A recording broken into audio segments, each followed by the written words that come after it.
ഈ കാണുന്നത് ഒരു കമ്പ്യൂട്ടർ സ്പീക്കറിനകത്ത് വരുന്ന ഒരു സർക്യൂട്ട് ബോർഡാണ് കേട്ടോ.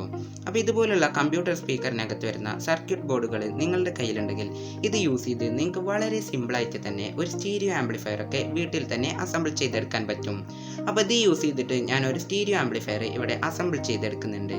അതിൻ്റെ ഒരു മേക്കിംഗ് വീഡിയോ വൈകാതെ നമ്മളുടെ ചാനലിൽ ഞാൻ അപ്ലോഡ് ചെയ്യുന്നതായിരിക്കും. അപ്പോൾ ഇതുപോലെ നമുക്ക് സ്റ്റീരിയോ ആംപ്ലിഫയറുകളൊക്കെ വീട്ടിൽ ഉണ്ടാക്കിയെടുക്കുകയാണെങ്കിൽ അത് നമുക്ക് ടി വിയിൽ കണക്ട് ചെയ്ത് യൂസ് ചെയ്യാം. അതുപോലെ തന്നെ ഓക്സ് കേബിൾ യൂസ് ചെയ്തിട്ട് മൊബൈൽ ഫോണിലും കണക്ട് ചെയ്യാം. മാത്രമല്ല ഇതിൽ നമ്മൾ ബ്ലൂടൂത്ത് MP3 മോഡ്യൂൾ കണക്ട് ചെയ്യുകയാണെങ്കിൽ അത് യൂസ് ചെയ്തിട്ട് നമുക്കിത് ബ്ലൂടൂത്തിലും കണക്ട് ചെയ്യാം. SD കാർഡ് വർക്കാകും, പെൻ ഡ്രൈവ് വർക്കാവും, FM റേഡിയോ വരെ വർക്കാകും. അപ്പോൾ ഇതുപോലൊരു ബ്ലൂടൂത്തിൻ്റെ സ്റ്റീരിയോ ആംപ്ലിഫയർ ആണ് നമ്മളിവിടെ മേക്ക് ചെയ്യാൻ ഉദ്ദേശിക്കുന്നത്. അപ്പോൾ വൈകാതെ തന്നെ വീഡിയോ വരുന്നതായിരിക്കും. പിന്നെ ചാനൽ ഇഷ്ടപ്പെട്ട് കഴിഞ്ഞാൽ സബ്സ്ക്രൈബ് ചെയ്യാൻ മറക്കരുത്, വീഡിയോക്ക് ലൈക്ക് അടിക്കാനും മറക്കരുത്. അപ്പോൾ ഇതുപോലുള്ള കൂടുതൽ കണ്ടന്റുകളുമായി നമുക്ക് വീണ്ടും കണ്ടുമുട്ടാം.